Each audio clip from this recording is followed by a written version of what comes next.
Hello, welcome to our video. Today we're going to be talking about solution guided meshing with a DEM. This is a revolutionary method for developing a quality mesh using an automated iterative approach, using a DEM, an initial mesh, and an TUFLOW-FV model. This video will give a brief example showing how it works. See the website www.risingwatersoftware.com for more information or to get a free trial. Solution guided meshing is a new feature in the GIS mesher. The GIS mesher is a way to create meshes using GIS, primarily for TUFLOW-FV or other models that use the 2DM format. You can create hybrid quadrilateral triangle meshes. It supports the ability to define break lines. You can define sizes at points or polylines, and you can assign elevations from rasters like a TIFF, or you can modify polygons in areas with polygons, and you can assign node strings and things like that. So there's this new feature in the GIS mesher. Instead of going through and defining everything by hand, you can use this automated approach to kind of iteratively develop a mesh. Now, you'll still use some things like break lines, but you start with an initial mesh created from the GIS mesher, and each iteration is going to add refinement to better capture the underlying DEM. As it goes through, it's going to use the solution to elongate the cells in the direction of flow. So I'll show you what that looks like on one example. So on the left, we have a starting mesh of 825 cells. This was made with the kind of the standard options of the GIS mesher. Of course, it was set up in a very simple manner. It doesn't capture a lot of the features, but we're going to have this automated process do that for us. So on the right, we see after one iteration what's happening, and what's happening is that the mesher is refining in areas where the elevations are changing a lot, so near channels and places like that. So you can kind of see on the left where we couldn't see a channel at all, we're starting to see outlines of where the channel belongs in iteration one, as we went from 800 cells to over 2,000 cells. Next iteration, so iteration one's on the left now.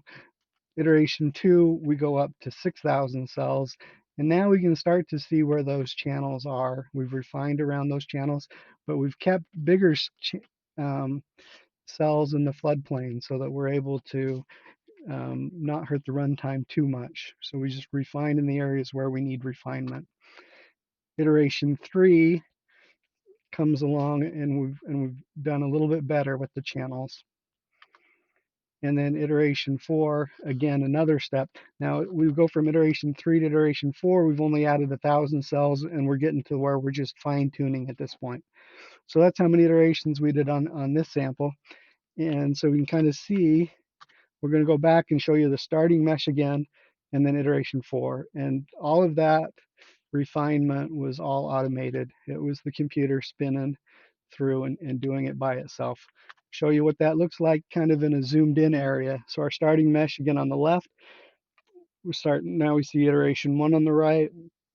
We're starting to see the channel come together. Iteration two, it's coming together a little bit better. Three, and then finally four, where we're really following that stream bed pretty well now.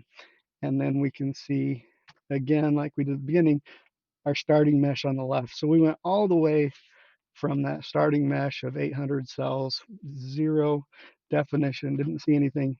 And this automated process went through and ended up creating the mesh that we see on the right. So all of this happens inside of the GIS mesher GUI. So the GUI is going to walk it through 3 steps for each iteration. It's going to determine where we need to add refinement by looking at the DEM and the solution. It's going to generate a new mesh based on that analysis, and then it's going to run TUFLOW-FV. And when it runs TUFLOW-FV, it's going to get an updated solution based on that updated mesh, and it's going to use that to feed through those same 3 steps for the next iteration. And you can tell it how many iterations you want it to do. and it'll just crank through those and give you the meshes for each step, and then you can apply that at the end. So hopefully this video project, a quick introduction to solution guided meshing with the DEM. This process of what we're creating, iteratively creating meshes, we're refining to match the DEM. You can still use break lines and some of the other functions that were in the kind of the core approach. And this is all kind of automated inside of a GUI. Um, this was obviously really high level information, but check out the website for more information or to give it a free trial. Thanks.